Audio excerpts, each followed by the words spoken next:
Itu dia komen daripada kawan-kawan selebriti kita, Farian Ahmad, Jibam, OME, dan dekat studio kita ada Datuk Fazli dan juga Fizo Umar. Terima kasih sudi datang. Terima kasih sudi menjumpa kami. Khabar baik, alhamdulillah. Okey, Datuk. Saya.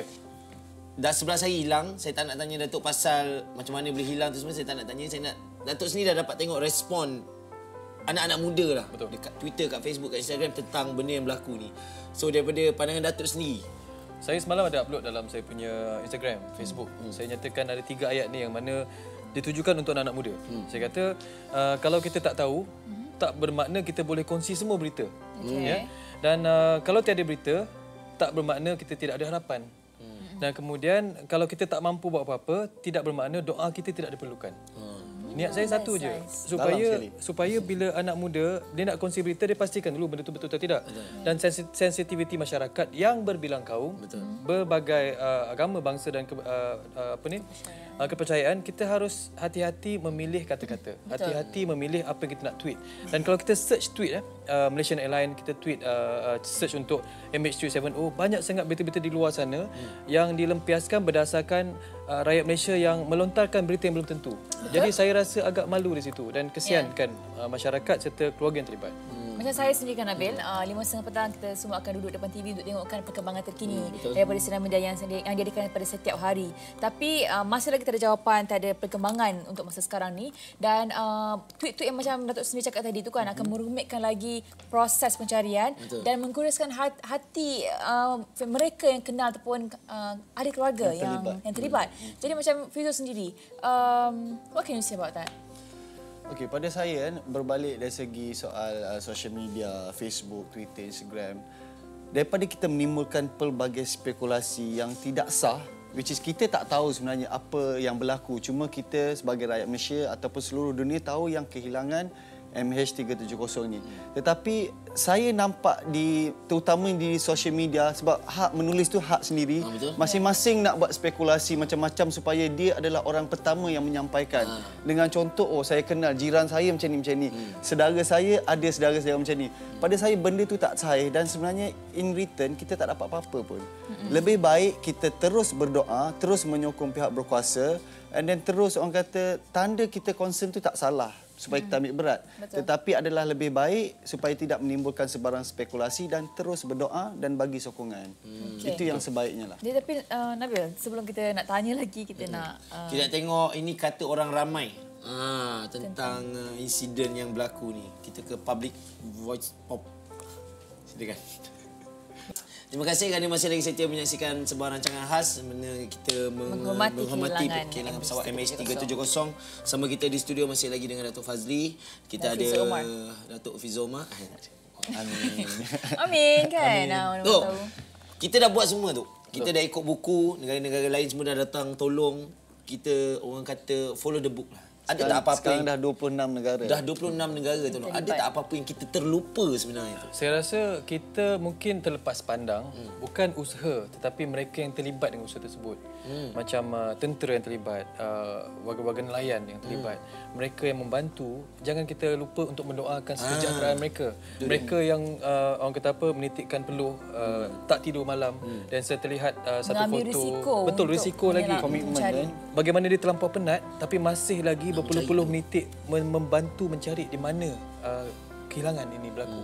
Jadi saya rasa jangan lupakan mereka yang membantu kita untuk mencari. Itu yang penting saya rasa. Bukan saja mangsa-mangsa yang terlibat. Dia mencari itu satu hal tau. Dia nak perah otak nak fikir. What else to do? Nak mengkaji kan. Nak mengkaji ini satu tragedi, bukan hanya tragedi keluarga tetapi dia menyatukan keluarga, menyatukan masyarakat, menyatukan negara-negara yang berjiran. Betul. Sedar tak sedar ini menjadi satu sejarah dunia di mana tidak pernah berlaku dalam sejarah penerbangan kehilangan yang sebegini rupa. Betul. Right. You're right. Okey, kita nak baca dulu Twitter yang ada. Daripada Abby Drewson 1D. Oh, dia 1D. Orang dah 3D dah. Dia 1D. Bersatu padu untuk berdoa untuk hashtag doa untuk MH370. AB. Lebih. Alright. Terima kasih, AB. Okey, saya nak tanya kepada Fizo Omar. Bila dah masuk hari ke-11, masih lagi tak ada perkembangan yang drastik, yang tak ada yang boleh lagi memuaskan hati mana-mana pihak. Dan orang dah mula-mula jari, ini salah yang ini salah ini kurang ini daripada pihak ini dah lebih, you know. So, tak patut berlaku sebenarnya untuk masa sekarang. Sebab ini baru hari ke-11. Harapan tu masih lagi cerah, masih lagi besar untuk pastikan mereka semua masih selamat dan jumpa. So, what do you think? Okey, pada saya sikap menunding jari baik pada pihak berkuasa, pihak kerajaan, mana-mana pihak sekalipun adalah satu sikap yang boleh mengeruhkan lagi keadaan. Betul. Instead of kita sama-sama terus berdoa, berharap, ni menunding jari sebenarnya boleh mengeruhkan lagi keadaan. Dan pada saya nampak benda ni ada sesetengah pihak yang cuba meraih publicity dengan mengadakan pelbagai spekulasi dan cuba mengambil kesempatan yang buat benda yang tak sepatutnya, mengambil kesempatan terhadap insiden yang berlaku kepada negara kita, masyarakat kita dan juga mungkin boleh melibatkan agama kita sendiri. Macam saya tersempat tengok berita yesterday I think dia cakap salah satu daripada individu tersebut ni dia cakap kerajaan dah cuba sedaya upaya yang terbaik untuk buat apa jua yang diorang boleh mampu buat untuk selesaikan masalah ni. Tapi yalah, belum lagi. Dan tadi Fizo ada menyebut tentang mengambil kesempatan. Saya agak terkilan apabila sebab saya sangat aktif di media sosial di mana ada pihak-pihak yang kurang bertanggungjawab mengambil kesempatan untuk berniaga, menggunakan hashtag untuk promosi barang. Itu memang sangat tak respect lah. Mempromosikan restoran, kafe, mempromosikan tudung. Saya rasa sangat-sangat kurang sempurna. Yang paling saya geram apabila mereka cuba mengambil kesempatan untuk berniaga baju bersama pray dengan dan sebagainya. Saya rasa itu kurang manis. Saya pernah nyatakan secara terbuka dalam Facebook dan Instagram saya tag dia, saya kata lebih baik kalau betul-betul nak tolong berikan baju ni secara percuma. Betul. Itu kalau betul-betul nak tolong. Tok, mungkin Fizo dengan Datuk tak tahu, ini kisah salah seorang sahabat selebriti kita yang sepatutnya beliau berada di dalam penerbangan MH370 ni. Sepatutnya dia ada, tapi dia cancel last minute. Jom kita dengar cerita daripada beliau. Natasha Hudson. Kita call dia. You call. Hello Natasha. Waalaikumsalam. Waalaikumsalam. Okey, macam cakap pasal orang kata penantian satu penyiksaan. Betul. Ada setengah-setengah orang yang mendesak. I just nak berita saja. I tak nak lagi PC after PC, you know, speculation after speculation. I tak nak. Dan orang kata orang yang terlibat tu lagi terasa kan, betul tak? Jadi keprihatinan mungkin Datuk dengan Fizo. Kita mulakan dengan Datuk dulu. Baik, dia keprihatinan ini untuk mengambil tahu adalah satu sikap yang saya rasa akan wujud ketika kita stres, kita ingin tahu atau nak bergosip. Kalau nak ambil tahu kan untuk bergosip, pastikan berita itu betul. Kalau kita nak ambil tahu sebab kita betul-betul ambil kisah, pastikan kita ambil tahu semua. Jangan kita ambil ujung pangkal tapi tengah hilang.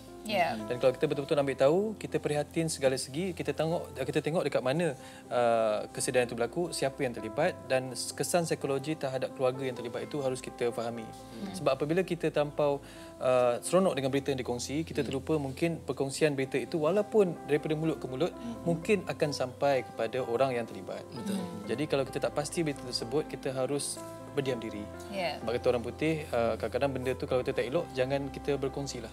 Lebih baik kita berdiam diri kalau kita tak pasti dengan berita yang kita tahu atau tak tahu, daripada kita menyebarkan sesuatu yang menyebabkan satu, aib orang, kedua, kesedihan melampau dan kesan psikologi yang kita tak nampak, yang mana yang keluarga terlibat bukan hanya ada anak pinak tapi ada atuk nenek, ada saudara mara, ada kawan rapat, dan rakan yang taulan. The best part of cerita yang tak tahu kesahihan dia ni, bila sampai ke mulut ke mulut, saya punya biasa, kat dia dah tambah sikit lagi sedap. Datuk, memang itu sikap manusia. Ikan yang besar tapak tangan, bila sampai 4 orang, ikan tu sebesar pemeluk. Itu dia.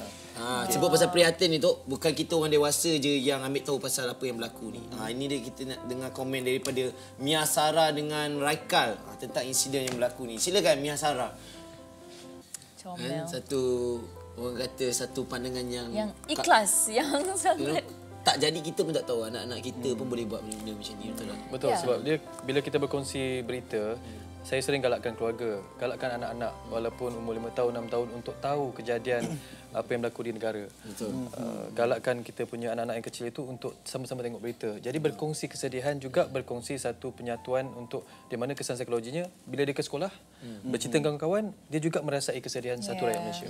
Betul. Macam Fizo Umas ni ada pengalaman dengan anak buah yang dengan Kak Tadika dia pun ada buat juga. Dia keprihatinan lah. Benda tu datang daripada cikgu, daripada ibu bapa sendiri supaya benda ni harus dikongsikan walaupun mereka budak-budak mungkin doa mereka diterima, dimakbul, siapa tahu. Okey, macam kita tengok contoh sekarang ni banyak di Instagram, di sekolah-sekolah budak-budak melukis, benda tu terlalu menyentuh perasaan saya.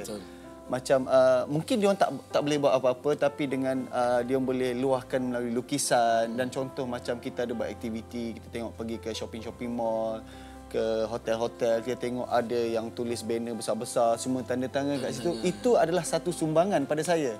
Instead of macam kita cakap tadi, kita buat macam-macam spekulasi, lebih baik kita menunjukkan tanda sayang kita kepada negara, tanda bersatunya kita untuk menyokong dan terus berdoa. Ini adalah salah satu inisiatif di samping macam kita agama Islam, kita buat sembahyang hajat. Saya percaya di seluruh negeri, seluruh tempat sembahyang hajat, berdoa dan pelbagai agama membuat upacara mengikut agama tersendiri. Itu adalah sokongan kita sebenarnya. Alright, kita nak rehat kejap, kita redakan keadaan, kita kembali selepas ini. Terima kasih. Kerana masih lagi bersama kami dalam rancangan khas demi menghormati kehilangan MH370 dan kita akan baca tweet Nabil. Kita baca daripada S. Irara. Pulanglah dengan selamat. Bukan. Yang sana. Sorry. Daripada Ronald RJ.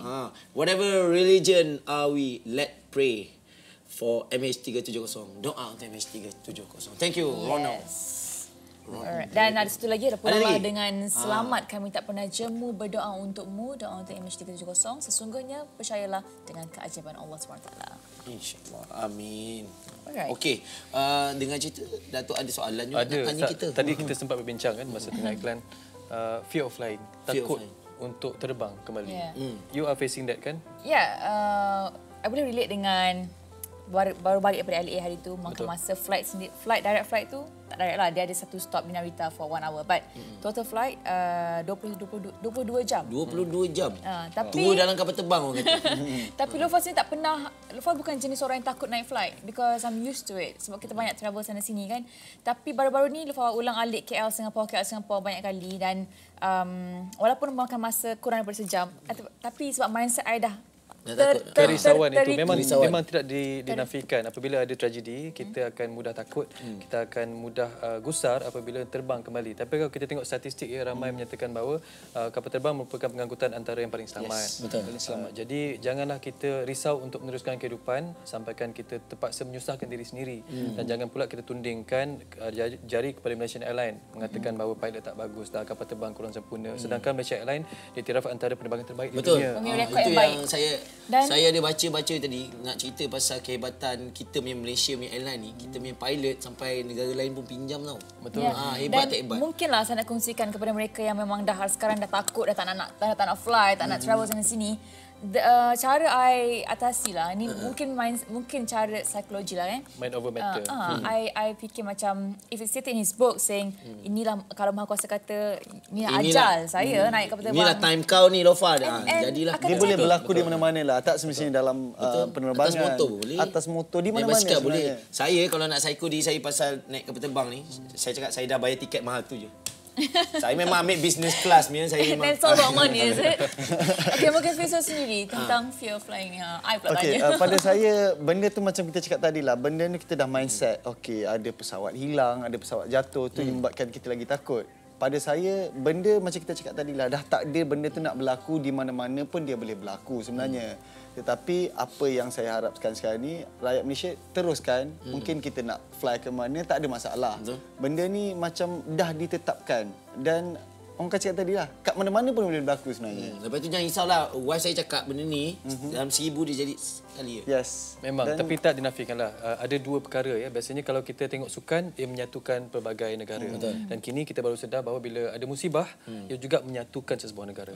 So ada orang kata saya satu macam saya bila saya baca kan, ada masa kita bacalah dalam blog apa macam-macam cerita. Okey, yang ni hilang sebab punca orang ni, yang ni hilang sebab punca ni. Saya sendiri sebagai pembaca, saya jadi sakit hati bila baca. Mungkin Datuk Fazli boleh komen sikit tentang yang suka buat cerita andaian yang bukan-bukan. Saya pula tanya soalan. Mungkin kita dengar Saya Fazli. setuju sebab saya seperti anda juga pengguna media sosial yang tega. Kebanyakan berita apabila mereka menjadi tukang tilik nasib sendiri. Ya, dia letak dia punya hashtag sendirilah, dia punya kata-kata sendiri dan punya teori sendiri. Kalau tak dikongsi tak apa, tapi diletakkan dalam Facebook, Twitter ataupun Instagram, siap buat benda-benda yang dia boleh kongsi. Jadi benda itu pada saya kurang manis. Bukan ini masanya untuk mencari populariti, bukan ini masanya untuk menambah follower, dan bukan ini masanya untuk cek berapa banyak retweet yang anda dapat. Siap ada satu Instagram, gambar misteri MH kelangan MH370. Apa ni? I mean, tak menghormati keadaan. Dan saya pernah DM satu dua orang yang begini. Saya bertanya, saya kata, ya saya Fazli Yaakob, saya kata nak tanya apa tujuan nak buat semua ni. Dia reply balik pada saya, dia kata sorry lah bang, saya nak tambah follower. Ya Allah ya Rabbi. Jadi sangat pada kita dah kehilangan orang ni, Dik, kau nak tambah pada follower saya apa percaya seluruh rakyat Malaysia dan seluruh dunia Astaghfirullahalazim. ternanti-nanti apakah jawapan pasti tentang isu yang melanda ni. Saya lebih percaya kalau kita tengok macam berita di Astro Awani. Betul. Saya percaya seluruh siaran TV dekat Malaysia ni memainkan tentang isu yang sama dan itu yang betul-betul kita boleh percaya dan kita boleh sebarkan. Betul. Contoh saya baca hari ni surat khabar. Saya baca dan saya cerita ke orang. Itu adalah berita yang sahih. Kita ambil yang itu lagi bagus. Yes. Okey, jom sekarang kita ke Voice Pop. Zarazia. Zarazia. Kita tengok apa reaksi dan komen beliau. Okey, itu dia tadi komen dan reaksi daripada Zarazia. Ya. Dan kata-kata akhir daripada Fizo dan juga Dato' Fazli. Silakan. Okey, pada saya lagi sekali saya nak pesan kepada semua dan diri saya sendiri supaya kita tidak menyebarkan spekulasi yang boleh mengeruhkan keadaan dan tidak menunding jari kepada pihak-pihak tertentu. Lebih baik kita terus berdoa dan berharap supaya keadaan kembali, orang kata, kita mendapat jawapan pasti. Dan saya cuba meletakkan diri saya di pihak tertentu, contohnya pihak berkuasa. Kita tertanya-tanya, kita nak tahu apa jawapan, apa update setiap hari, tetapi cuba meletakkan diri kita di tempat mereka yang lebih tertekan sebenarnya dengan pressure daripada rakyat, pressure daripada media, pressure daripada dunia. So, adalah lebih baik kita sama-sama memberi sokongan dan berfikir positif. Terima kasih Fizo. Datuk, baik, silakan. saya ulangi semula. Anda kata anda terlepas kata-kata saya tadi. Yang lebih penting, kalau kita tak tahu, tidak bermakna kita perlu berkongsi semua berita, apa saja berita. Dan kalau tidak ada berita, tidak bermakna kita tidak ada harapan. Dan kalau kita tidak mampu membuat apa-apa, tidak bermakna doa kita tidak diperlukan. Ingatlah kata-kata itu. Terima kasih banyak-banyak Fizo. Terima kasih Fizo, Dato' Fazli. Alright, kejap lagi kita akan bersama dengan Imam Muda Ashraf dan kita akan bincangkan benda yang orang kata lebih sikit, lebih mendalam tentang insiden pesawat MH370. Kembali selepas ini.